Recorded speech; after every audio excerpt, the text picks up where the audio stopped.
Alhamdulillah rabbil alamin. Wa'alaikumsalam muttaqin wassalatu wassalamu ala sayyidil mursalin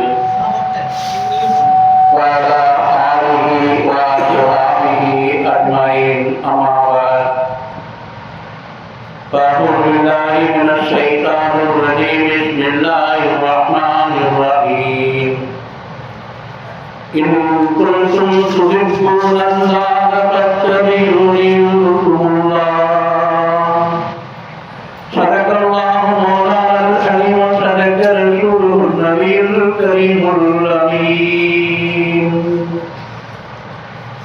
அல்லாஹ்வின் படைப்பினரின் உன்னதமாகிய அவருடைய அன்பின் வெளிப்பாடாகிய அவனுடைய அரசின் ஒளியாகிய இருலகத்திற்கும் தலைவராக வந்த முஹம்மது முஸ்தபா ஸல்லல்லாஹு அலைஹி வஸல்லம் அவர்கள் அவர்களின் தோழர்கள் கிளையார்கள் அனைவர் மீதும் அதிகமாக சரவாத்தையும் சரவாயும் கொண்டு கொள்வானாக.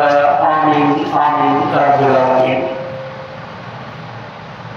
இங்கு வருகின்றிருக்கக்கூடிய பெரியவர்களே, தாய்மார்களே, சகோதர சகோதரிகளே, உங்கள் அனைவருக்கும் சலாம் உண்டாவதாக.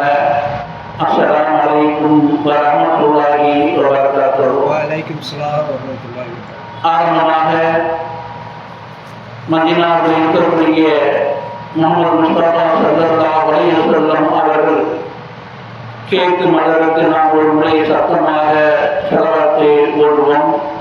ஸல்லல்லாஹு அலா முஹம்மது ஸல்லல்லாஹு அலைஹி வஸல்லம். ஸல்லல்லாஹு அலா முஹம்மது ஸல்லல்லாஹு அலைஹி வஸல்லம். ஸல்லல்லாஹு அலா முஹம்மது யா ரப்பி ஸல்லி அலைஹி வஸல்லம். அல்லாஹ்வின் நல்லடியார்களே, முஹம்மது முஸ்தபா ஸல்லல்லாஹு அலைஹி வஸல்லம் அவர் மீது நாம் ஒரு முறை ஸலவாத்து ஓதினோம் என்று சொன்னால் அல்லாஹ் தஆலா 10 நன்மைகளை எழுதுகின்றான், 10 தீமைகள் அளிக்கப்படுகின்றது, 10 தர்ஜாக்கள் உயர்த்தப்படுகின்றது. அதே போன்று நபிகள் நாயகம் ஸல்லல்லாஹு அலைஹி வஸல்லம் பெயரை கேட்டால் கேட்கக்கூடியவர்கள் ஸல்லல்லாஹு அலைஹி வஸல்லம் சத்தமாக சொல்லப்பட வேண்டும். ஏன்னா நபிகள் நாயகம் ஸல்லல்லாஹு அலைஹி வஸல்லம் எச்சரிக்கை செய்திருக்கின்றார்கள், என்னுடைய பெயரை கேட்டும் எவர் என் மீது ஸலவாத்து சொல்லவில்லையோ அவர் கியாமத் நாளன்று என்னை பார்க்க முடியாது என்று நபிகள் நாயகம் ஸல்லல்லாஹு அலைஹி வஸல்லம் அவர்கள் ஹதீஸிலே எச்சரிக்கை செய்திருக்கின்றார்கள். அந்த அடிப்படையிலே நபிகள் நாயகம் ஸல்லல்லாஹு அலைஹி வஸல்லம் அவருடைய பெயரை கேட்டால், முகமது என்று கேட்டாலும் சரி, அகமது என்று கேட்டாலும் சரி, நபிகள் நாயகம் என்று சொல்லி கேட்டாலும் சரி, சொல்லக்கூடியவர்களும் கேட்கக்கூடியவர்களும் ஸல்லல்லாஹு அலைஹி வஸல்லம் சொல்லப்பட வேண்டும். சொல்லணும்னா நிச்சயமாக நபிகள் நாயகம் ஸல்லல்லாஹு அலைஹி வஸல்லம் சந்தோஷம் அடைவார்கள். இன்னும் திருமறையிலே அல்லாஹ் சொல்லும் பொழுது அல்லாஹ்வும் அல்லாஹ்வுடைய மலக்குகளும் நபி மீது ஸலவாத்து சொல்கின்றார்கள். மூமின்களே, நீங்களும் நபி மீது ஸலவாத்து சொல்லுங்கள், நல்ல முறையிலே சலாம் சொல்லுங்கள் என்று அல்லாஹ் தனது திருமறையை பதிவு செய்திருக்கின்றார். ஆகவே முஹம்மது ஸல்லல்லாஹு அலைஹி வஸல்லம் அவர்களை நாம் பின்பற்ற வேண்டும், பின்பற்றி நடக்க வேண்டும். அவர்கள் மீது அதிகமான ஸலவாத்துக்களை ஓத வேண்டும். அல்லாஹ்வுடைய சொல்லையும் நபிகள் நாயகம் ஸல்லல்லாஹு அலைஹி வஸல்லம் சொல்லையும் நாம் எல்லாம் கேட்டு ஸரீஅத்து சட்டங்களை பின்பற்றி நடக்கப்பட வேண்டும். அதானியார்களே, வரக்கூடிய இன்னும் சில நாட்களில் சபீபராத் வரப்போகின்றது. அந்த சபீபராத்துடைய இறைவனை நாம் தெரிந்து கொள்ள வேண்டும். சொல்லப்படுகின்றது, அதற்கு அலிரலியல்லாஹு தஆலா அவர்கள் ஹதீஸில் அறிவிக்கின்றார்கள், ஷாபான் மாதம் 15வது இரவில் நில்லுங்கள், அன்று பகலில் நீங்கள் நோன்பு வையுங்கள். ஏனென்றால் இந்த இரவில் அல்லாஹ் தஆலா வானத்திலும் பூமியிலும் தன் ஒளியை வெளிச்சப்படுத்துகின்றான். இன்னும் கூறுகின்றான், மன்னிப்பை கேட்பவர்கள் உள்ளார்களா, அவரை நான் மன்னிக்கின்றேன். இன்னும் ரிசுக்கை கேட்கின்றார்களா, அவருக்கு ரிசுக்கை கொடுக்கின்றேன். இன்னும் அவர் முசீபத்தில் இருக்கிறேன் சொல்கின்றார்களா, அவரை விடுவித்து விடுகின்றேன், இன்னும் என்னென்ன ஆஜத்துகள் இருக்கின்றதோ அதையெல்லாம் கேட்டால் நான் நிறைவேற்றி தருவேன் என்று நபிகள் நாயகம் ஸல்லல்லாஹு அலைஹி வஸல்லம் சொன்னதாக அலி ரலியல்லாஹு தஆலா ஹதீஸ் அறிவிக்கின்றார்கள். அப்போ சமீபத்தில் வருஷம் வருகின்றது, நாம் எல்லாம் போகின்றோம். என்ன நிகழ்வு நடக்கின்றது? அங்கு 3 யாசீன்கள் ஓதப்படுகின்றது. ஒரு யாசீன் ஓதி, இரண்டாவது யாசீன் ஓதி, மூன்றாவது யாசீன் ஓதப்படுகின்றது. இது தமிழ் அறிஞர் சொல்லக்கூடிய நூறுமா என்ற நூலில் இது பதிவு செய்யப்பட்டிருக்கின்றது. அதிசயில வைக்கப்பட்டுதான் பதிவு செய்யப்பட்டிருக்கின்றது. 97ஆம் பக்கத்தில் இது இருக்கின்றது. நூறுமா என்று சொல்லக்கூடிய ஒரு தமிழ் அறிவிக்காவில் 1வது யாசீன் வயது நீளமாகிறது வேண்டி துவா கேட்பதற்காக வேண்டி சொல்லப்படுகின்றது. 2வது யாசீன் முசீபத்தை நீக்குவதற்காக வேண்டியும், 3வது யாசீன் நிதிக்கை கேட்பதற்காக வேண்டியும் அந்த யாசீனை ஓதி ஒவ்வொரு பள்ளியிலும், அதாவது எல்லா இடத்திலுமே ஒரு யாசீனை ஓதி 3 யாசீன் துவா கேட்கப்படுகின்றது. இது அக்காலத்திலிருந்து வரக்கூடிய ஒரு விஷயம். அதே போல சபிபராத் என்பது அந்த இரவு நம்ம பார்த்தோம்னு சொன்னால் ஒவ்வொரு பள்ளி வாசல்லையும் சில ஆண்டுகளுக்கு முன்னாடி நல்ல விதமாக மின்சாரங்களை கொண்டு லைட்டில் அலங்கரிக்கப்பட்டு ஒரு நோம்பு மாதிரி அன்றைக்கி இருக்கும். ஏன்னு சொன்னால் நபிகள் நாயகம் ஸல்லல்லாஹு அலைஹி வஸல்லம் சொல்கின்றார்கள், அன்று இரவு நீங்கள் நோம்பு வைங்கள் சொல்கின்றார்கள். அதற்கு பிறகு சொல்கின்றார்கள், அந்த இரவு நின்று கொண்டு நீங்கள் வணங்குங்கள், அந்த பகலிலே நீங்கள் நோம்பு வைங்கள் என்று நபிகள் நாயகம் ஸல்லல்லாஹு அலைஹி வஸல்லம் சொல்கின்றார்கள். அப்போ சமீபராத்திரி இரவு ஒரு நோம்பு வைக்கலாம்.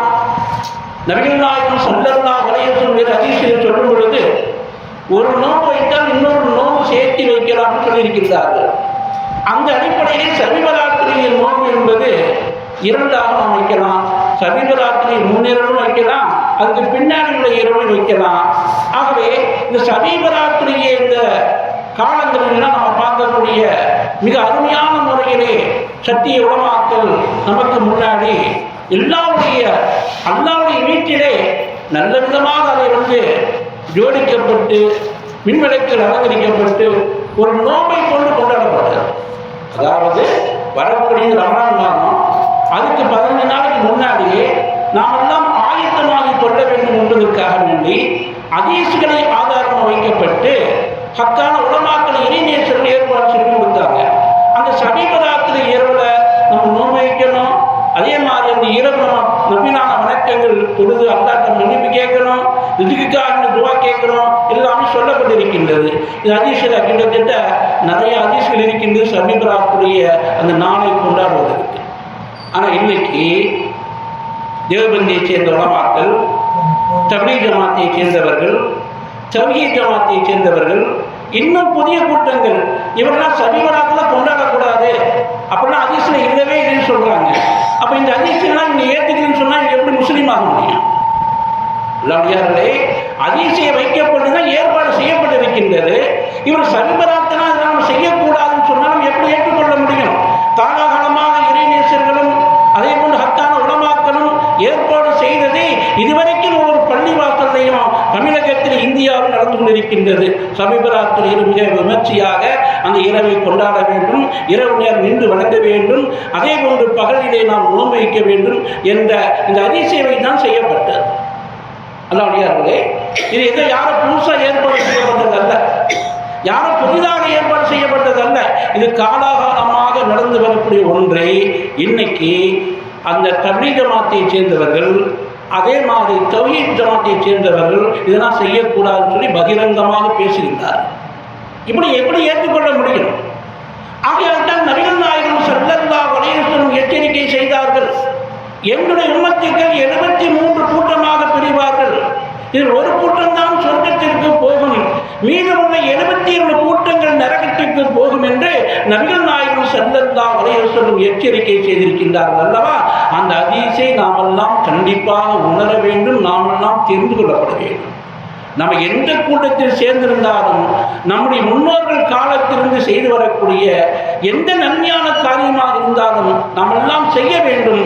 அதை தடுக்கிறாங்கன்னு சொன்னால் அந்த கூட்டத்தில் நம்ம ஒருபோதும் சேரக்கூடாது என்பதை நிச்சயமாக நாம் கவனத்தில் கொள்ள வேண்டும். நபிகள் நாயகம் ஸல்லல்லாஹு அலைஹி வஸல்லம் வீண் விளையாட்டுக்காக சொல்லப்படவில்லை. அந்த 73 கூட்டம் என்று சொன்னால் எல்லாம் கலிமா சொன்னவர்கள், லா இலாஹா இல்லல்லாஹு முஹம்மது ரசூலுல்லாஹ் என்று திருக்கலிமாவை சொன்னவர்கள், பள்ளிவாசல் கட்டப்பட்டு 5 நேரம் பாங்கு சொன்னவர்கள், 5 நேரம் தொழுதவர்கள், ரமலானுடைய மாதத்தில் நோன்பை வைத்தவர்கள், வசதி உள்ளவர்கள் ஜக்காத்து கொடுத்தவர்கள், இன்னும் வசதி ஆரோக்கியம் ஹஜ்ஜு செய்தவர்கள், பள்ளிவாசல் கட்டினாங்க, மருசாக கட்டினாங்க, எல்லாமே செஞ்சாங்க. ஆனால் அந்த 72 கூட்டத்தை சேர்ந்தவர்கள் நரகத்துக்கு போய்விடுவார்கள் என்று நபிகள் நாயகம் ஸல்லல்லாஹு அலைஹி வஸல்லம் அவர்கள் எச்சரிக்கை செய்கின்றார்கள். இது சாதாரணமாக யாரும் எண்ணிக்காதீங்க. ஆலிம்களாக இருந்தாலும் சரி, உலமாக்களாக இருந்தாலும் சரி, அந்த ஹதீஸை நாம் எடுத்து பார்க்க வேண்டும். நபிகள் நாயகம் ஸல்லல்லாஹு அலைஹி வஸல்லம் ஏன் இப்படி சொன்னார்கள்? எதற்காக சொன்னார்கள்? சைத்தான் இப்படி எல்லாம் செய்யுமா? சைத்தான் எப்படியாவது நம்மளை செஞ்சு வழிகெடுத்து எப்படியாவது நரகத்தின் பக்கம் எடுத்துட்டு போவான். திருமறையில் கூட அல்லாஹ் சொல்லல. திருமறையில் அல்லாஹ் என்ன சொல்லியிருக்கிறான்? வழிகேட்டுலாம் இருப்பாங்க, அவங்க கூட சேரக்கூடாது. சூரா பாத்தியாவில் சொல்லிட்டான், வழிகேருடைய வழிகளை செலுத்த வேண்டாம். ஒவ்வொரு நேரமும் அல்லும் சூரா வரும்போது கேட்கிறோம், அல்லாஹ் துவா கேட்கிறோம். இருந்தாலுமே அல்லாஹ்வுத்தஆலா இத்தனை கூட்டமாக பிரியும், இத்தனை கூட்டம் நரகத்துக்கு போகும் சொல்லி அல்லாஹ்வுத்தஆலா திருமறையில் சொல்லல. ஆனால் முஹம்மது ஸல்லல்லாஹு அலைஹி வஸல்லம் அவர்களுக்கு அல்லாஹ்வுத்தஆலா அறிவித்து கொடுத்ததன் காரணமாக அவர்கள் எச்சரிக்கை செய்கின்றார்கள். என்னுடைய உம்மத்துக்கள் 73 கூட்டமாக பிரிவார்கள், எல்லாமே நரகத்துக்கு செல்லக்கூடியவர்கள், ஒரே ஒரு கூட்டம் தான் சுவனத்துக்கு போகும் என்று முஹம்மது நபி ஸல்லல்லாஹு அலைஹி வஸல்லம் அவர்கள் எச்சரிக்கை செய்திருக்கிறார்கள். அப்போ கலிமா சொன்னது வேஸ்ட் ஆயிடுச்சு, நம்ம தொழுது வீணா போச்சு, நோன்பு வச்சது வீணா போச்சு, எல்லாமே வீணா போயிடும். 72 கூட்டத்தை சேர்ந்தவர்களும் அவனை சுன்னத்துல் ஜமாத்துக்கு எதிரிகளாக இருப்பார்கள்.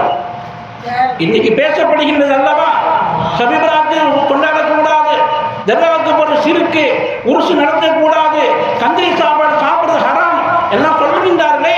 யார் சொல்கின்றார்கள்? முதலாக தமிழகத்தில் சொன்னவர்கள் யார் என்று பார்த்தோம் சொன்னா தப்லீக் ஜமாத்தை சேர்ந்தவர்கள் தான் சொன்னாங்க. நம்ம அவங்கள தொழுகைக்கு அழைக்கக்கூடிய கூட்டம்னு சொல்லி நம்ம ஏமாந்தோம். தொழுகைக்கு தானே அழைக்கிறாங்கன்னு சொல்லி நம்மளாம் கூட போனோம். 3 நாள் ஜமாத்து, 7 நாள் ஜமாத்து, 40 நாள் ஒரு சில்லா, இப்படி 4 மாதம் இப்படிலாம் போனோம். போனதுக்கு முன்னாடி என்ன செய்யறாங்க? கொஞ்சம் கொஞ்சமாக அவங்க மைண்டை வாஷ் பண்ணிடுறாங்க. மொழது ஓதக்கூடாது, ராத்தி போதக்கூடாது, தர்காவுக்கு போகக்கூடாது, இப்படி எல்லாம் நம்ம முன்னோர்கள் செய்து வந்த எல்லா விதமான நன்மைகளையும் தடுக்கக்கூடிய கூட்டங்களாக இருக்கிறது என்பது சிறுக சிறுதான் நமக்கு தெரிய வருகின்றது. அதனால இன்னைக்கு அதிகமானவர் தன்மைகளை யாரும் போறதில்லை, அதிகமானவர் நீ தன்மைகளை மக்கள் யாரும் போறதில்லை. காரணம் என்னன்னா, அவங்க நன்மையான காரியத்தை தடுக்கின்றார்கள். அது ஒரு நூதன வழிகட்ட ஒரு கூட்டமாக இருக்குது என்று தெரிந்து கொஞ்சம் கொஞ்சமாக இன்னைக்கு மக்கள் என்ன செய்யறாங்க? விலகி வர்றாங்க. அதே மாதிரி தவ்ஹீத் ஜமாத்து என்ன சொல்றாங்க? அவங்களும் தர்காவுக்கு போகக்கூடாது, இந்த உருசு நடக்கக்கூடாது, அது மாதிரி என்னென்ன தப்லீக்காரர்கள் என்னென்ன சொல்றாங்களோ அது கூட நாங்கள் தவ்ஹீத் ஜமாத்தாருன்னு சொல்றாங்க. அப்போ இவங்க 2 பேருடைய கொள்கை ஒன்றுதான், சொல்லக்கூடிய விதம் தான் வேற மாதிரி சொல்றாங்க. தப்லீக்காரங்க சொல்லக்கூடிய வார்த்தைகள்னா அதாவது பிறகுகளை குத்துறாங்க, தவ்ஹீத் ஜமாத்து நேரடியாக குத்துறாங்க. ஆனால் இது இரண்டுமே வஹாபி கொள்கையை சேர்ந்தது. இந்த வஹாபி கொள்கை எங்கிருந்து வந்தது என்பதை நிச்சயமாக நம்ம புரிந்து கொள்ள வேண்டும். நபிகள் நாயகம் ஸல்லல்லாஹு அலைஹி வஸல்லம் காலத்திலே சஹாபாக்களுக்கு மத்தியிலே துஆ செய்தார்கள். யா அல்லாஹ் ஷாம் நாட்டிற்கு பரக்கத்தை செய்வாயாக, யா அல்லாஹ் யமன் நாட்டிற்கு பரக்கத்தை செய்வாயாக என்று துஆ கேட்டுக் கொண்டிருந்தார்கள். அப்போ சில சஹாபாக்கள் சொன்னாங்க, யா ரசூலுல்லாஹி ஸல்லல்லாஹு அலைஹி வஸல்லம் நஜ்து நாட்டுக்காக வேண்டி துஆ கேளுன்னு சொன்னாங்க. ஒரு தடவை சொன்னாங்க, 2 தடவை சொன்னாங்க, 3 தடவை சொன்னாங்க. ஆனால் நபிகள் நாயகம் ஸல்லல்லாஹு அலைஹி வஸல்லம் நஜ்து நாட்டிற்கான துஆ கேட்கவில்லை. துஆ முடிந்ததற்கு பிறகு நபிகள் நாயகம் ஸல்லல்லாஹு அலைஹி வஸல்லம் சொன்னார்கள், அதாவது இந்த நஜ்து நாட்டில் தான் சைத்தானுடைய கொம்பும் வெளியாகும், திடுக்கங்களும் குழப்பங்களும் வெளியாகும், அந்த நாட்டிற்கு நான் எப்படி துஆ செய்வது என்று சொன்னார்கள். எப்போ சொன்னாங்க? அவங்க காலத்தில் சொன்னாங்க. கிட்டத்தட்ட 1400 வருஷத்துக்கு மேலே ஆயிடுச்சு. அதுக்கு பின்னாடி கிட்டத்தட்ட 1200 வருஷத்துக்கு பின்னாடி நஜ்து நாட்டில் அப்துல் வஹாப்னு சொல்லக்கூடிய ஒரு இருந்தார், பக்கா ஒரு சின்ன ஜமாத்தை சேர்ந்தவர். அவருடைய மகன் முகமது, அவர் என்ன செய்கிறாருன்னா தவ்ஹீத்னு சொல்லி ஒரு நூல் எழுதுகிறார். அரபி மொழியில் தவ்ஹீத் நூல் எழுதுகிறார். அந்த நூலில் தான் அஹ்லே சுன்னத் ஜமாத் மார்க்கத்தை கொள்கையில் நாம் எதுவெல்லாம் செய்து வருகின்றோமோ, நன்மையான காரியம் எதுவெல்லாம் செய்து வருகின்றோமோ அதையெல்லாம் செய்யக்கூடாது, பிதகத்தில் சிறுக்கு என்று எழுதியிருக்கிறார். அப்போ அந்த கிதாப் அங்கே அச்சடித்து இன்னைக்கு ரியாதுன்னு பேர் இருக்கிற ஊர் பேர், அந்த ரியாதில் அந்த நெடுது நாட்டில் மக்களுக்கு மத்தியில் அதெல்லாம் காட்டப்பட்டு மக்களெல்லாம் திசை திருப்பி அவங்களுக்கு நல்ல ஒரு வலுவானதுக்கு பின்னாடி மக்கா மதீனாவுக்கு வந்தாங்க. மக்கா மதீனாவுக்கு அவங்களுடைய கண்ட்ரோலில் வந்துருச்சு. இன்றைக்கி அந்த பாடத்திட்டத்தை தான் மக்கா மதீனாவில் வச்சுருக்கிறாங்க. அதாவது யாரெல்லாம் அந்த அப்துல் வஹாபுடைய மகனை பின்பற்றி நடக்கின்றார்களோ அவருக்கு வஹாபி என்று சொல்லப்படுகின்றார். அப்போ இது கொஞ்சம் கொஞ்சமாக என்னாச்சுங்க, நஜது நாட்டிலிருந்து அப்படியே சவுதி அரேபியாவுக்கு வந்துருச்சு. சவுதி அரசாங்கத்துக்கு வந்ததுக்கு பின்னாடி அந்த தௌஹீத் கிதாப் தான் இன்றைக்கி சவுதி அரசாங்கம் பின்பற்றி நடக்கின்றது. இன்றைக்கி அஜுக்கு போனவங்களுக்கெல்லாம் தெரியும், அங்கே கையேந்தி துவா கேட்க விட மாட்டாங்க. நபிகள் நாயகம் ஸல்லல்லாஹு அலைஹி வஸல்லம் அவங்க பக்கத்தில் போய் கையேந்தி துவா கேட்க விட மாட்டாங்க. சபீபராத்து கொண்டாட மாட்டாங்க, அதே லைலத்துல் கொண்டாட மாட்டாங்க, உருசு கொண்டாட மாட்டாங்க. எதுவெல்லாம் மகளே சுன்னத்துல் ஜமாஅத்துடைய கொலை நாம் செய்து கொண்டிருக்கின்றோமோ இந்த காரியத்தையெல்லாம் நம்ம செய்ய மாட்டாங்க. அஜுக்கு போகக்கூடிய நம்ம என்ன நினைக்கிறோம், அல்லாஹ்வுடைய பெரிய அதாவது சிறந்த ஒரு வீடு, நேர்வழி காட்டக்கூடிய ஒரு வீடு, பரக்கத்து மிகுந்த ஒரு இடம், அல்லாஹ்வுடைய முதலாக கட்டப்பட்ட ஒரு இடம் என்று நாம் எல்லாம் நம்பிக்கை வச்சிருக்கணும். அப்படிதான் இருக்குது. ஆனால் அந்த இடத்துல என்ன ஆயிடுச்சுன்னு சொன்னாக்கா, சைத்தான் வந்து குழப்பி இன்னைக்கு வஹாபி கொள்கை தான் அங்கே நடந்து கொண்டிருக்கின்றது. அதனால அவங்க சபீபராத்து கொண்டாட மாட்டாங்க, தர்காவை கையேந்தி துவா கேட்க விட மாட்டாங்க, நபிகள் நாயகம் ஸல்லல்லாஹு அலைஹி நின்று கையேந்தி துவா கேட்க விட மாட்டாங்க, அபூபக்கர் சித்திக் ரலியல்லாஹு தஆலா கேட்டு முன்னாடி போய் நின்று கையேந்தி துவா கேட்க விட மாட்டாங்க, உமர் கத்தாப் ரலியல்லாஹு தஆலா முன்னாடி நின்று கையேந்தி துவா கேட்க விட மாட்டாங்க. இதே மாதிரி ஏனைய சஹாபாக்களுடைய மத்தியில் போய் நம்ம கையேந்தி துவா கேட்க விட மாட்டாங்க. இந்தியாவில் நம்மளாம் கையேந்தி கேட்குறோம், தாய் பாபாவாட்டு வருகின்றோம், தாய் பாபாவை நாங்கள் வந்து சலாம் சொல்கிறோம், சொன்னதுக்குள்ளே துவா கேட்குறோம். என்ன கேட்குறோம், அல்லாத எங்களுக்காக துவா செய்யுங்க சொல்கிறோங்களா இல்லைங்களா? இறைநேசர்கள் நம்ம அதான் சொல்கிறோம். இறைநேசர்களுக்கு நம்ம போகிறோம்னு சொன்னால் அவங்க தான் நமக்கு துவா செய்யணும், நம்ம வந்து அவங்களுக்கு துவா செய்கிறது இல்லை. ஏன்னா இறைநேசர்கள் எல்லாமே அல்லாஹ்வுக்கு நெருக்கமானவர்களாக இருக்கின்றார்கள், அல்லாஹ்வுக்கு நெருக்கமானவர்களாக இருக்கின்றார்கள். அவர்கள் தான் நமக்கு துவா செய்ய வேண்டும் தவிர நம்ம அவங்களுக்கு துவா செய்யணும் அவசியமே கிடையாது. அப்போ இந்த அப்துல் வஹாபுடைய மகன் முகமதால் தோற்றி வைக்கப்பட்ட அந்த கொள்கை சவுதியிலேயே வந்துருச்சு. இன்னைக்கு அங்கே சபீபராத்து கொண்டாட மாட்டாங்க, எப்போ போனாலும் கொண்டாட மாட்டாங்க. தராவித்துறை 20 ரக்காத்து இப்போ குறைச்சிட்டாங்க. நமக்கு என்ன தெரியும் சவுதியில் என்னென்ன அதாவது ஹராமான காரியம் நிறைய நடந்து கொண்டு இருக்கின்றது இல்லைங்க. கிழக்கு வச்சுட்டாங்க, சினிமா தியேட்டர் வச்சுட்டாங்க, அதெல்லாம் நடந்து கொண்டு இருக்கின்றது. நபிகள் நாயகம் ஸல்லல்லாஹு அலைஹி வஸல்லம் தடுத்திருந்தாங்க ஒரு காலத்தில். ஏன் நம்ம ஊர் பக்கத்தில் பல்லவட்டியில் கூட என்ன செஞ்சாங்க, இங்கெல்லாம் சினிமா தியேட்டர் வரக்கூடாது, ஊருக்குள்ளே வரக்கூடாதுன்னு தடுத்தாங்க, வரல. போலீஸ் ஸ்டேஷன் வரக்கூடாதுன்னு தடுத்தாங்க, வரல. அதே மாதிரி காயல்படுத்துறது, அதே மாதிரி தமிழகத்தில் சில ஊர்கள்லாம் அப்படி இருக்குது. அந்த மாதிரி சரியத்து சட்டத்தின் அடிப்படையிலே அக்காலத்திலிருந்து இக்காலம் வரைக்கும் பின்பற்றக்கூடிய ஒரு நல்ல ஒரு விஷயங்கள்லாம் இன்னைக்கு இந்த வஹாபி என்று சொல்லக்கூடிய இந்த கொள்கை எப்படி அதாவது சவுதி அரேபியாவுக்கு வந்ததோ அதே போன்று தேவபந்த் என்று சொல்லக்கூடிய அந்த ஊரில் இருக்கக்கூடிய தாருல் காசிமியாவுக்கு வந்து விட்டது. அங்கே வந்ததுக்கு பின்னாடி இங்கிருந்து நம்ம குழந்தைகளை ஓதுறதுக்கு அனுப்பிச்சுன்னு சொன்னால் அங்கே ஓதி அவங்களுக்கு பட்டம்லாம் கொடுத்து இந்த தொழிலுடைய கிதாபை சொல்லிக் கொடுக்குறாங்க. அதாவது எதை கேட்டாலும் அழகு தான் கேட்கணும், தர்காவுக்கு போகக்கூடாது, மூலங்கள் ஓதக்கூடாது, ராத்திரிகள் எழுதக்கூடாது, எந்த விஷயமும் செய்யக்கூடாதுன்னு சொல்லி அவங்க சொல்லிக் கொடுக்குறாங்க. அவங்க ஓதிட்டு வந்து என்ன செய்கிறாங்க, ஜிம்மா அன்னைக்கு வந்து நமக்கு பயான் சொல்கிறாங்க. நம்மளாம் காது கேட்டுருப்போம் ஒரு காலத்தில், அதாவது கொஞ்ச நாளைக்கு முன்னாடி கேட்டிருப்போம், மூலது ஓதக்கூடாது சிறுக்கு, தர்காவுக்கு போகிற சிறுக்கு இப்படிலாம் சொல்லியிருப்பாங்க. உலமாக்களாக இருந்து அவங்க சொல்லுவாங்க. ஏன்னா அந்த தேவந்திரிய பாடத்திட்டத்தின் அடிப்படையில் அவங்க கற்றுக்கணும்னு சொல்கிறாங்க. சரி, தேவந்திங்கிற ஊரில் மட்டும்தான் இருக்கிறது வந்து நீங்கள் தமிழகத்தில் கிட்டத்தட்ட 80-90 மதரசாக்கள் இருக்கின்றது. பட்டம் கொடுக்கக்கூடிய மதரசாக்கள், ஆளுநருடைய பட்டம் கொடுக்கக்கூடிய, குர்ஆனை மனனம் செய்யக்கூடிய மதரசாக்கள் கிட்ட 80-90 மதரசா இருக்குது. இன்னைக்கு 80-90 மதரசாக்கள் இருந்து பட்டம் கொடுக்கப்பட்டாலும் ஏதாவது ஒரு ஆளும் வந்து தப்லீக் ஜமாத் வழிகேடு, அதை சேரக்கூடாது, நம்மளாம் தர்காவுக்கு போகலாம், நம்ம முன்னோர்கள் செய்யலாம்னு சொல்லி யாராவது சொன்னாங்க, யாரும் சொல்ல மாட்டாங்க. யாருமே சொல்ல மாட்டாங்க. ஏன்னா தமிழகத்திலேயும் தேவபந்திரி என்ற கொள்கை எல்லாம் முழுசாவே வந்துவிட்டது. அதனால இன்னைக்கு மிகவும் மோசமான ஒரு நிலைக்கு தமிழகம் தள்ளப்பட்டிருக்கின்றது. வடநாட்டிலாம் பார்த்தோம்னு சொன்னா சுன்னத் ஜமாத்தை சேர்ந்த பள்ளிவாசல் தனி, தப்லீக் ஜமாத்தை சேர்ந்த பள்ளிவாசல் தனி என்று பிரித்து வைத்திருக்கின்றார்கள். தப்லீக் ஜமாத்துக்கு செல்லக்கூடியவர்கள் சுன்னத் ஜமாத்துக்கு வரமாட்டாங்க, சுன்னத் ஜமாத்துக்கு செல்லக்கூடியவர்கள் தப்லீக் ஜமாத்துக்கு போக மாட்டாங்க. இப்போ எப்படி தப்லீக் ஜமாத்து இருக்குது, நம்மளாம் போக மாட்டோம், தப்லீக் ஜமாத்துக்கு இங்கே வர மாட்டாங்க. அதே நிலை வடநாட்டில் இருக்கின்றது. நமக்குலாம் தெரியல, அதனால் நம்ம ஏமாந்து இருக்கின்றோம். ஆக மொத்தம் என்ன சொன்னா, இந்த சபீபராத்திரி இரவு என்பது அக்காலத்திலிருந்து இந்த ஊரில் எப்பொழுது இஸ்லாத்தை பரப்பப்பட்டதோ, எப்பொழுது பள்ளிவாசல் கட்டப்பட்டதோ அன்று முதல் இன்று வரைக்கும் சபீபராத்திரி இரவை நாம் விமர்சையாக கொண்டாடி வருகின்றோம். அதை நாம் எல்லாம் செய்ய வேண்டும். ஒவ்வொருத்தரும் ஒவ்வொரு வீடுகளிலையும் மூமின் என்ன செய்யணும், நோன்பு வைக்கணும், 2 நோன்பு வைக்கணும். அதே மாதிரி இரவு விழித்திருந்து எவ்வளோ வணக்கங்கள் நாம் செய்ய முடியுமோ அந்த அளவுக்கு வணக்கங்கள் செய்து அல்லாஹ்விடத்தில் நாம் என்ன செய்யணும், மன்றாடி துஆ கேட்கப்பட வேண்டும். இதுங்க அன்று இரவு மட்டும் துஆ கேட்கறது அல்ல, 5 நேரம் பள்ளிவாசலுக்கு போய் நம்ம தொழுகிறோம்னு சொன்னால் ஒவ்வொரு நேரமும் நமக்கு துஆ கேட்கணும். யாருக்காக கேட்கணும்? நமக்காக, நம்முடைய குடும்பத்துக்காக, உலகத்தில் வாழக்கூடிய மூமின்களுக்காக எல்லோருக்கும் துஆ கேட்கப்பட வேண்டும். ஆயுள்காலத்தை நீளமாக்கி கொடுக்கணும், ரிஸ்கை விஸ்தீர்ணம் பண்ணி கொடுக்கணும், கஷ்டங்களை தீர்த்து வைக்கணும்னு சொல்லி எல்லோருக்கும் நமக்கும் துஆ கேட்க வேண்டும். எல்லோருக்கும் அதே மாதிரி உலகத்தில் வாழக்கூடிய மூமின்களுக்கு நாம் தான் துஆ கேட்கப்பட வேண்டும்.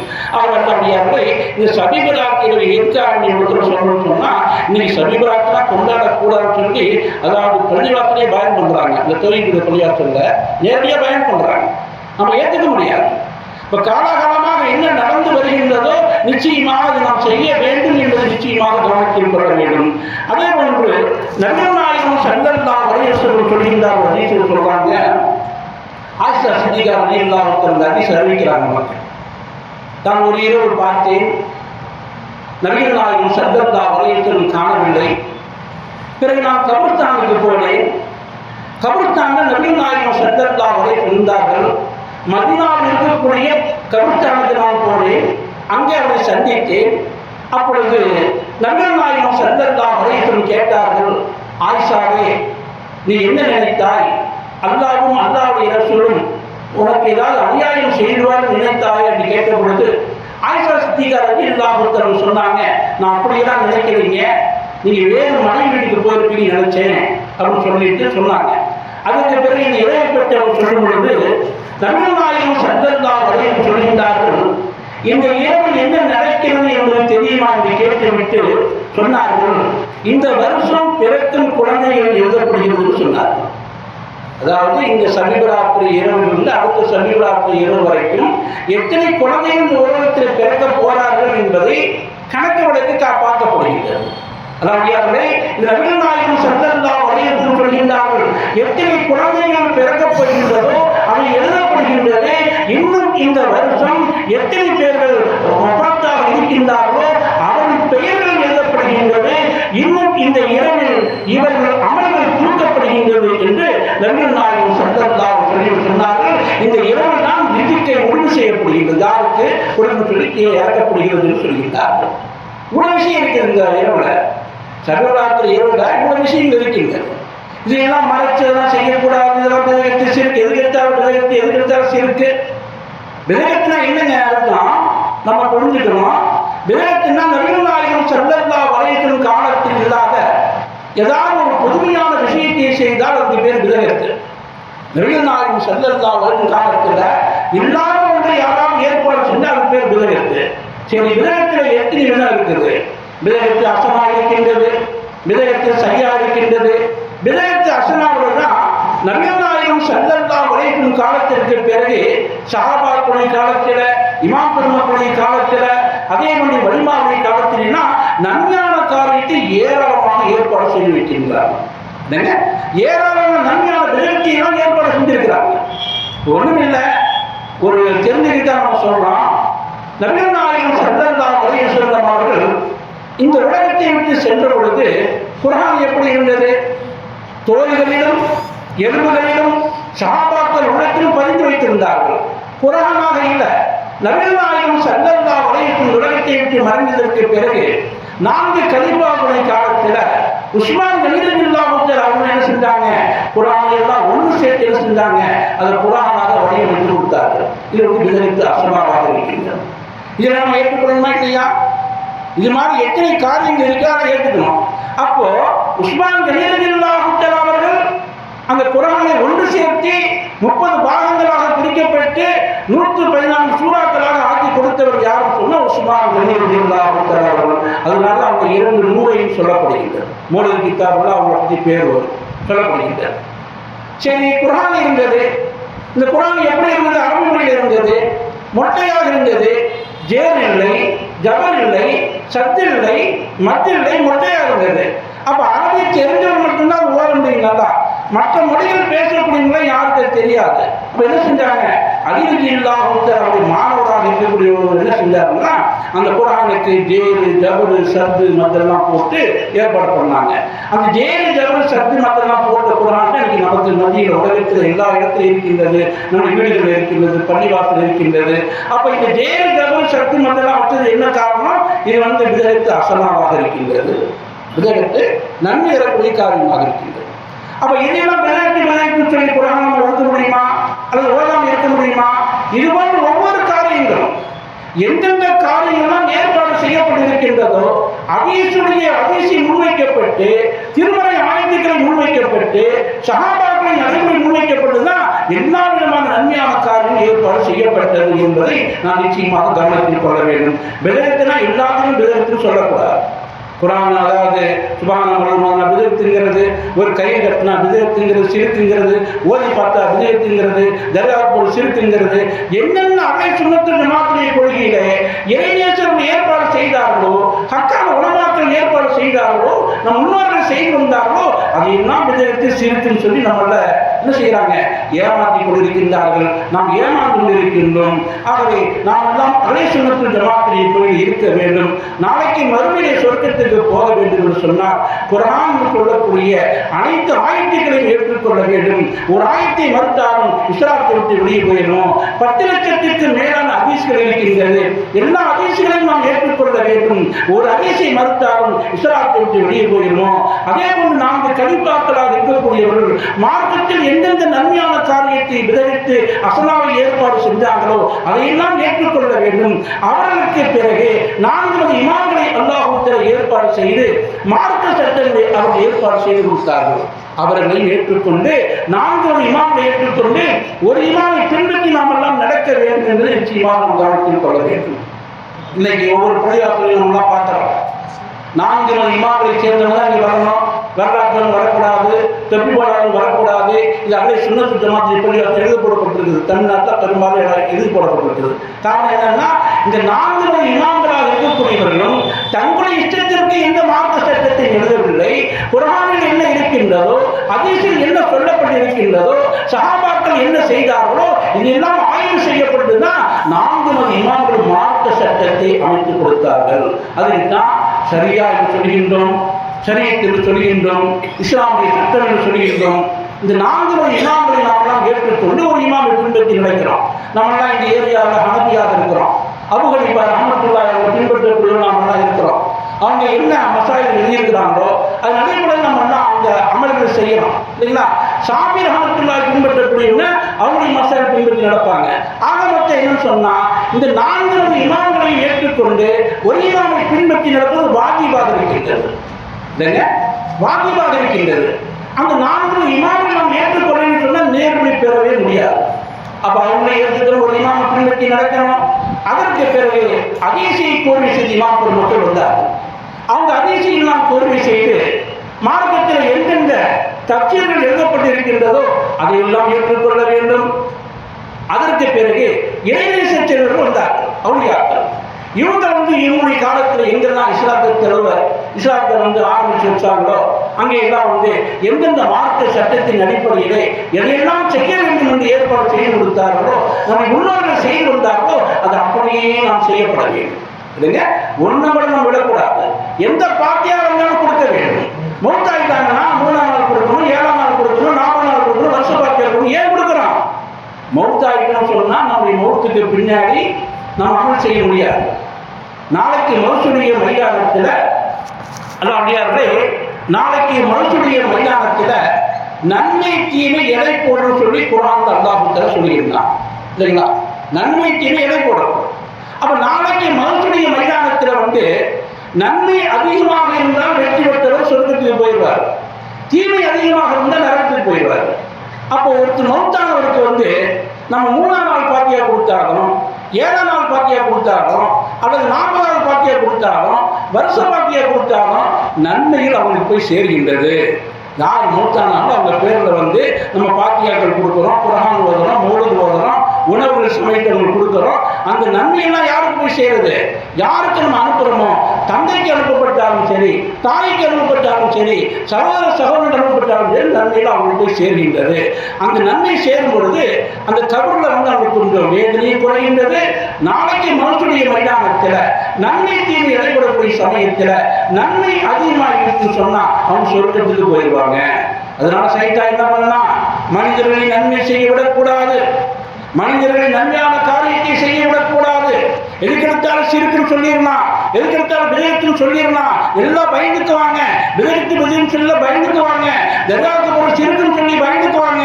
அதனால நமக்கு சொல்லி மனிதர்களை வழிகெடுக்கலாம் என்பது இது சைத்தானுடைய திட்டம் என்பது நிச்சயமாக நாம் கவனத்தில் கொள்ள வேண்டும். அல்லாஹ்விலே தௌஹீத் என்று சொன்னால் அல்லாஹ் ஒருவரை ஏற்றுக்கொள்கின்றோம். அதற்கு பிறகு நபிகள் நாயகம் ஸல்லல்லாஹு அலைஹி வஸல்லம் ஏற்றுக்கொள்ள வேண்டும். திருமறை அல்லாஹ் என்ன சொல்கின்றான்? இன் குன்தும் துஹிப்பூனல்லாஹ ஃபத்தபிஊனி அல்லாஹ் சொல்கின்றான், நபியே நீங்கள் சொல்லுங்கள், அல்லாஹ்வை நீங்கள் நேசிக்கிறவர்களாக இருந்தால், மக்களே நீங்கள் அல்லாஹ்வை நேசிக்கிறவர்களாக இருந்தால் உங்களை பின்பற்ற சொல்லுங்கள், நபியை பின்பற்ற சொல்லுங்கள், என்னை பின்பற்றுங்கள், அல்லாஹ் உங்களை நேசிப்பான், உங்களை பாவங்களை அல்லாஹ் மன்னிப்பான் என்று திருமறை ஆயத்தில் அல்லாஹ் பதிவு செய்கின்றான். அப்ப நபிகள் நாயகம் ஸல்லல்லாஹு அலைஹி வஸல்லம் நினைவில்லாமல் எந்த ஒரு இபாதத்தையும் யாரும் செய்ய முடியாது, ஒளி செய்ய முடியாது, நோன்பு வைக்க முடியாது, தொழுக முடியாது, ஜகாத்தை எப்படி கொடுக்க வேண்டும் என்று தெரியாது, எப்படி அட்டை செய்ய வேண்டும் தெரியாது, எப்படி தூண்ட வேண்டும் என்று தெரியாது, எப்படி சாப்பிட வேண்டும் தெரியாது. எல்லாமே நபிகள் நாயகம் ஸல்லல்லாஹு அலைஹி வஸல்லம் கற்றுக் கொடுத்த செயல்பாடுகள் என்பது நிச்சயமாக நாம் கவனத்தில் கொள்ளப்பட வேண்டும். அல்லாஹ் நம்மை நேசிக்க வேண்டும் என்று சொன்னால் நபிகள் நாயகம் ஸல்லல்லாஹு அலைஹி வஸல்லம் அவர்களை பின்பற்றி நடக்க வேண்டும். எல்லா விஷயத்தையும் நாம் பின்பற்றி நடக்க வேண்டும். நபிகள் நாயகம் ஸல்லல்லாஹு அலைஹி வஸல்லம் எதுவெல்லாம் சொல்லியிருக்கின்றார்களோ, நமக்கு எதுவெல்லாம் தெரிய வருகின்றதோ அதையெல்லாம் அப்படியே பின்பற்றி நடந்து சொன்னா இன்னும் நபிகள் நாயகம் ஸல்லல்லாஹு அலைஹி வஸல்லம் மீது அதிகமாக ஸலவாத்துகள் நாம் ஓதிக்கொண்டே இருக்க வேண்டும். அப்படி ஸலவாத் ஓதும் பொழுது நம்முடைய கல்வில துருப்பிடித்து சொன்னா அந்த துரு நீங்கிவிடும். திக்ர்களை நாம் கலந்து கொண்டோம் சொன்னா லா இலாஹா இல்லல்லாஹ் என்று சொல்லக்கூடிய திக்ர் ஓதுவதற்கு காரணமாக நம்முடைய கல்வில ஏதாவது அழுக்குன்னு சொன்னா அழுக்கு நீங்கிவிடும். அதுக்காக தான் அல்லாஹ்வுடைய நேசர்கள்னா இந்த திக்ர் மஜ்லிஸை ஏற்பாடு செய்து நமக்கு கொடுத்திருக்கின்றார்கள் என்பது நிச்சயமாக கவனத்தில் கொள்ளப்பட வேண்டும். அவர் அல்லாஹ்விலே வரக்கூடிய சபீராக்களின் இரவு நிச்சயமாக நாமெல்லாம் எப்படி வருஷங்களோடு நம்முடைய முன்னோர்கள் செய்து வந்தார்களோ, ஹக்கான உலமாக்கள் ஏற்பாடு செய்து வந்தார்களோ, அது போன்ற பள்ளிவாசலையும் நம்ம மின்விளக்கை கொண்டு அலங்கரிக்கப்பட வேண்டும். அங்கு ஒரு திருநாள் கொண்டு இருக்க வேண்டும். இரவு நேரத்தில் நம்ம எல்லாம் விழித்திருந்து நிறைய நம்ம அமல் செய்யணும். 100 ரக்காத்து தொழுகலாம், 50 ரக்காத்து தொழுகலாம். அது என்னென்ன போதமாக சொல்லப்பட்டிருக்குது அது தெரிஞ்சவங்க கேட்டு நீங்கள் என்ன செய்யலாம்? தொழுதுக்கலாம், மறுநாள் நோன்பு வைக்கலாம், அதுக்கு முந்தைய நாள் நோன்பு வைக்கலாம், அதுக்கு பிந்தைய நாள் நோன்பு வைக்கலாம். 2 நாள் நோன்பு அவசியமாக வைக்கணும். அதற்கு பிறகு இந்த மாற்றத்துக்கு பிறகு ரமலானுடைய மாதம் வருகின்றது. அதை நம்ம எல்லாம் வரவேற்பதாக இருக்கின்றோம். அந்த ரமலானுடைய மாதத்தில் நம்மளால் நோன்பு வைக்கிறோம். நமக்கெல்லாம் அர்த்தம் கொடுக்குறாங்க, சருடைய முடிவு என்னங்கிறது அர்த்தம் கொடுக்குறாங்க. நம்ம என்ன செய்யணுங்க? அந்த நேரத்தை பார்த்து கரெக்டாக அந்த நேரத்தை சாப்பிட்டு முடிச்சிடணும். அந்த நேரம் முடிஞ்சு நீங்கள் சாப்பிட்டீங்கன்னு சொன்னால் நோம்புடைய நன்மை உங்களுக்கு கிடைக்காது, நோம்புடைய நன்மை கிடைக்காது. எந்த டயம் உங்களுக்கு போட்டு இருக்கின்றதோ 4:33 சொன்னால் 4:33 சரவணி நேரத்தை முடிச்சிடணும். அதுக்கு மேலே நம்ம சாப்பிடக்கூடாது. அதுக்கு முன்னாடியே சாப்பிட்டுக்கணும், குடிச்சுக்கணும், எல்லாம் செஞ்சுக்கணும். அதே மாதிரி நோம்புக்கு நீர் சொல்லிட்டோம். காலையில் விழுந்துருச்சு, காலையில் விழுந்துருச்சுன்னா மிஸ்வாக்கு இருந்தால் நம்ம பல்லு வைக்கலாம், பேஸ்ட்டு போட்டோம் அல்லது பல்புளி போட்டோம், இதெல்லாம் நம்ம பல்லு வைக்கிறது மக்குருவாயிடும். அதனால வெறும் விரல நம்ம பல்லு வைக்கலாம், இல்லை வெறும் பிரச்சில் பல்லு வைக்கலாம். பேஸ்ட்டு பல்புளி இதெல்லாம் போட்டு வைக்கக்கூடாது. நம்முடைய வாய் கொஞ்சம் நாட்டமாக இருந்தாலும் அல்லாஹ் சொல்கின்றான், அந்த வாயிலிருந்து வரக்கூடிய நாட்டில் எனக்கு பிடிக்கும் அல்லாஹ் தஆலா சொல்லியிருக்கிறான். அதாவது யாருடைய அந்த வாசம் எனக்கு பிடிக்கும் என்று அல்லாஹ் தஆலா சொல்லியிருக்கின்றார். ஹதீஸ்ல வருகின்றது. அப்ப நோன்பு வைக்கிறதுக்கு பிறகு காலையில் என்ன செய்யக்கூடாது? பல்புடை போட்டு பேஸ்ட் போட்டு பல்லு விளக்காம சும்மா கையில் இந்த மிஸ்வாக்கு போட்டு பல்ல விளக்கிட்டு நம்ம ஒழிச்சுட்டு நம்ம கொடுக்கலாம் செய்யலாம். அதே மாதிரி அந்த நேரத்தில் நம்ம இஃப்தார் செய்யணும், நோன்பு திறக்கணும். நேரத்துக்கு முன்னாடி திறக்கக்கூடாது. இப்போ தவீத் ஜமாத்தில் பார்த்தீங்கன்னா 4 மணிக்கு வாங்க சொல்லுவாங்க. எத்தனை மணிக்கு? 4 மணிக்கு அசுமணி வாங்க சொல்லுவாங்க. தவீத் ஜமாத்தாரவங்க அவங்களுக்கு எப்போதுமே 4 மணி தான், வேற டைம் கிடையாது. அதே மாதிரி மகரியுடைய டைத்தில் ஒரு 5 நிமிஷத்துக்கு முன்னாடியே வாங்க சொல்லுவாங்க. நம்ம பாங்க் சொல்றதுக்கு முன்னாடியே 5 நிமிஷம் 7 நிமிஷத்துக்கு முன்னாடியே பாங்க் சொல்லுவாங்க. அவங்க பாங்க் சொல்றதுக்கே நம்ம இன்னும் திறந்துடக்கூடாது. அப்போ நம்ம டயத்தை நம்ம என்ன செய்யணும்? ரொம்ப நம்ம டயத்தில் செல்போன் இருக்குது, வெளியாக இருக்குது, நேரத்தை பார்த்து வச்சு கரெக்டாக அந்த நேரத்தில் நோம்பை திறக்க வேண்டும். அந்த நேரத்தில் நோம்பை முடித்துக் கொள்ள வேண்டும். அதே மாதிரி நம் புறையை பார்த்து நோன்பு வைக்க வேண்டும், புறையை பார்த்து நோன்பு விட வேண்டும். நபிகள் நாயகம் ஸல்லல்லாஹு அலைஹி வஸல்லம் சொல்லிக்கிறாங்க. நாம் செய்யக்கூடிய ஒரு இபாதத்தில் வீண் போகக்கூடாது. வீண் போகிறதுக்காக யாரும் செய்யறதில்லை. அந்த இபாதத்துகள் செய்வதற்கு முன்னாடி நம்மளுக்கு ஈமான் இருக்க வேண்டும். ஈமான் நம்பிக்கை இருக்க வேண்டும். அல்லாஹ்வை எப்படி நம்பிக்கை கொள்ளணும், நபிமார்களை எப்படி நம்பிக்கை கொள்ளணும், வேதத்தின் மீது எப்படி நம்பிக்கை கொள்ளணும், மலக்கின் மீது எப்படி நம்பிக்கை கொள்ளணும், மறுமை நாள் மீது எப்படி நம்பிக்கை கொள்ளணும், நிறைய விஷயங்கள் இருக்கின்றது, நிறைய கிளைகள் இருக்கின்றது. எல்லா விஷயத்தையும் நான் நம்பிக்கை கொண்டு நபிகள் நாயகம் முக்கியமான 2 பாயிண்ட் சொல்லித்தர அவங்களுக்கு. நபிகள் நாயகம் ஸல்லல்லாஹு அலைஹி வஸல்லம் அவர்கள் மெஹராஜிற்கு போனாங்க. நமக்கு தெரியும். ரஜபுடைய 27வது பிறகு போனாங்க. மெஹராஜ் அல்லாஹ் சொல்லிட்டு வந்தாங்க. அப்போ அல்லாஹ்வை சந்திக்க போகக்கூடிய சமயத்தில் மூசா அலைஹிஸ்ஸலாமுடைய கபரை கடந்து போகக்கூடிய சமயத்தில் பார்க்குறாங்க. மூசா அலைஹிஸ்ஸலாம் என்ன செய்கிறாங்க? அந்த கபரில் தொழுது கொண்டிருக்கின்றார்கள். கபரில் தொழுது கொண்டிருக்கின்றார்கள். அவங்க அடக்கப்பட்டு எவ்வளோ வருஷம் ஆச்சு? கிட்டத்தட்ட 3000 வருஷம் ஆச்சு. நம்மளை மாதிரி வாழ்ந்தாங்க, ஒப்பாத்தானாங்க, அடக்கம் பண்ணியாச்சு. 3000 வருஷங்களுக்கு கிட்டத்தட்ட 3000 வருஷத்துக்கு பின்னாடி தான் போறாங்க. நபிகள் நாயகம் ஸல்லல்லாஹு அலைஹி வஸல்லம் அவர்கள் அந்த மக்காவிலிருந்து பைத்துல் முகத்தஸுக்கு போகக்கூடிய சமயத்தில் கபர்ல பார்க்குறாங்க. மூசா அலைஹிஸ்ஸலாம் தொழுது கொண்டிருக்கின்றார்கள். சுபான். அப்போ நம்மளாம் என்ன நம்பிக்கை வைக்கணும்? நபிமார்கள் எல்லாமே கபர்களில் உயிரோடு இருக்கின்றார்கள். இன்னொரு விஷயம், அதே மாதிரி நபிகள் நாயகம் ஸல்லல்லாஹு அலைஹி வஸல்லம் அபூ தர்தா ரலியல்லாஹு அன்ஹு சொன்னாங்க, நீங்க ஸலவாத் ஓதுங்க, மேல அதிகமாக நீங்க ஸலவாத் ஓதுன்னு சொன்னாங்க. அப்போ அபூ தர்தா ரலியல்லாஹு அன்ஹு கேட்டாங்க, உங்களுடைய வஃபாத்துக்கு பிறகு நான் ஓதுன்னு சொல்லி கேட்டாங்க. உங்களுடைய வஃபாத்துக்கு பிறகு நான் ஸலவாத் மேல ஓதுன்னு கேட்டாங்க. அதுக்கு நபிகள் நாயகம் ஸல்லல்லாஹு அலைஹி சொன்னாங்க, ஆனால் ஓத வேண்டும் என்று சொன்னால் அல்லாஹ் தஆலா நபிமாரின் உடலை சாப்பிடுவதற்கு மண்ணுக்கு அல்லாஹ் தஆலா ஹராமாக்கி விட்டான். எப்படிங்க? மண்ணுக்கு உடலை சாப்பிடுவதற்கு, யாருடைய உடலை? நபிமாரின் உடலை சாப்பிடுவதற்கு ஹராமாக்கி விட்டான். அவர் உயிரோடு இருக்கின்றார்கள், அவருக்கு ரிஜிக்கம் கொடுக்கப்படுகிறது என்று கண்மணி நாயகம் ரசூலுல்லாஹி ஸல்லல்லாஹு அலைஹி வஸல்லம் சொல்லி காட்டுறாங்க. அப்போ அவருடைய சுன்னத்து ஜமாத்துடைய கொள்கை நம்பிக்கை என்னன்னு சொன்னா, ஆதம் அலைஹிஸ்ஸலாம் காலத்திலிருந்து நபிகள் நாயகம் ஸல்லல்லாஹு அலைஹி வஸல்லம் காலம் வரைக்கும் எத்தனை நபிமார்கள், எத்தனை ரசூல்மார்கள் உலகத்துக்கு வரையில் சென்றிருக்கின்றார்களோ அத்தனை பேரும் அவர் கபரிலே ஹய்யும் நபியாக இருக்கின்றார்கள், ஹயாத்தோடு இருக்கின்றார்கள். நமது நபிகள் நாயகம் ஸல்லல்லாஹு அலைஹி வஸல்லம் அவர்கள் ஆதில் நாதிராக இருக்கின்றார்கள் என்று நாம் எல்லாம் நம்பிக்கை கொள்ள வேண்டும். இதுதான் ஈமானுக்கு ரொம்ப முக்கியமான ஒரு மாற்றம், முக்கியமான ஒரு விஷயம். முடிஞ்சு போக அப்படியே இல்லை. நபிமாருக்கு தனிப்பட்ட ஒரு அந்தஸ்து இருக்கின்றது, சஹாபாக்களுக்கு தனிப்பட்ட ஒரு அந்தஸ்து இருக்கின்றது, மூமின்களுக்கு தனிப்பட்ட ஒரு அந்தஸ்து இருக்கின்றது, வலிமார்களுக்கு ஒரு அந்தஸ்து இருக்கின்றது, காபிர்களுக்கு ஒரு அந்தஸ்து இருக்கின்றது. எல்லாம் அல்லாஹ் தரம் குறைத்து வைத்திருக்கின்றான். மௌத்தான எல்லாருக்கும் ஒரே மாதிரி இல்லை, ரூல் வாங்கப்படுவது ஒரே மாதிரி இல்லை, எல்லாருக்கும் வித்தியாசம் இருக்கிறது என்று நாம் எல்லாம் கவனத்தில் கொள்ள வேண்டும். ஆகவே நபிமார்களை நாம் எப்படி நம்பிக்கை கொள்ளணும்? ஆதம் அலைஹிஸ்ஸலாம் முதற்கொண்டு நபிகள் நாயகம் ஸல்லல்லாஹு அலைஹி வஸல்லம் காலம் வரைக்கும் வந்து சென்ற எல்லா நபிமார்களும் அவர் கபரிலே ஹயாத்தோடு இருக்கின்றார்கள் என்று நம்பிக்கை கொள்ளணும். அடுத்து என்ன நடக்கின்றது?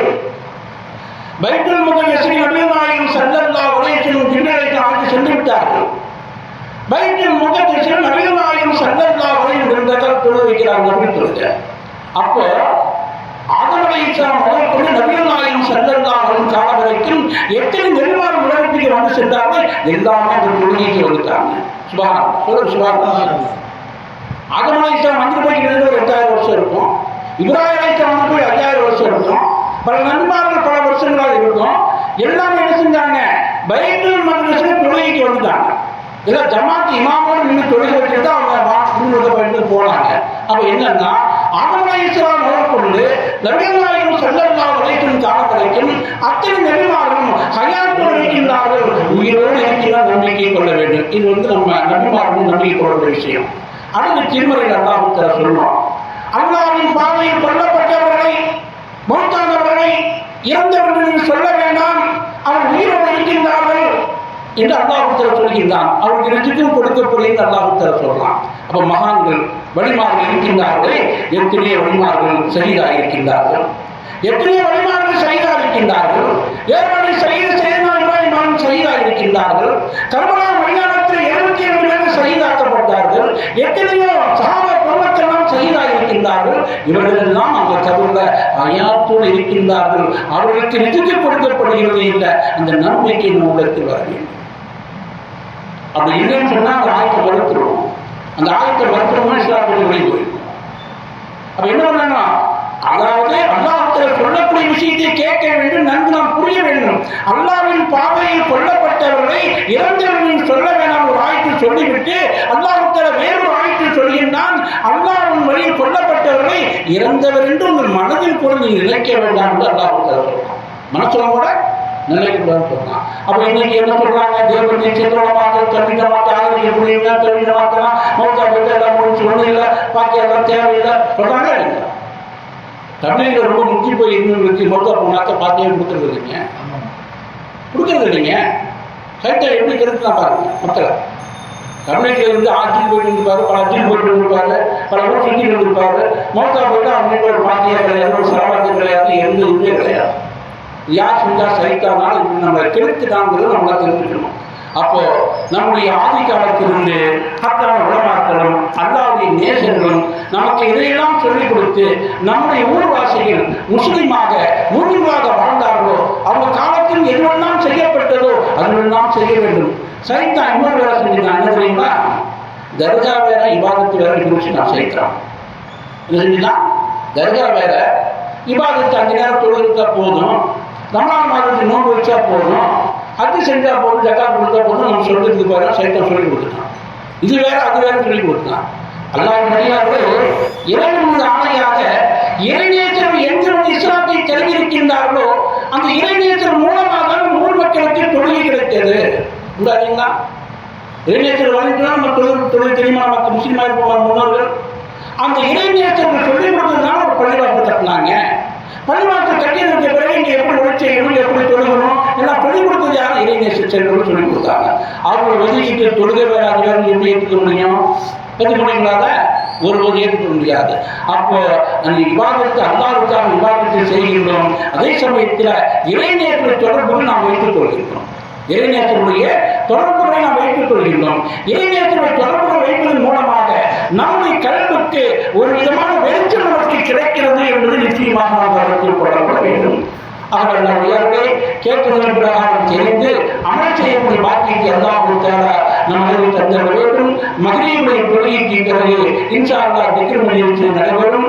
இந்த சமயம் யாருக்கெல்லாம் உடல்நல குறைவாக இருக்கின்றதோ, கைவலி, கால்வலி, ஆஸ்பத்திரியில் பார்த்து சில நல்லாத நோய்கள் உள்ளவர்கள் தண்ணீர் கொண்டு வாங்க, இந்த மனிதர்கள் வச்சு ஓதி வாங்கிட்டு போங்க. காயபாவர் அவங்களுடைய வசீலாவுக்குள் அல்லாஹ் சிவாகி தந்தவர்கள் சொல்லிக் கொண்டு இந்த உரையை முடித்துக் கொள்கின்றேன். இன்ஷா அல்லாஹ் சரியாக மகரிபு ஜமாத் முடிவுமே பயான் அந்த திக்ர் நிகழ்ச்சி நடைபெறும்.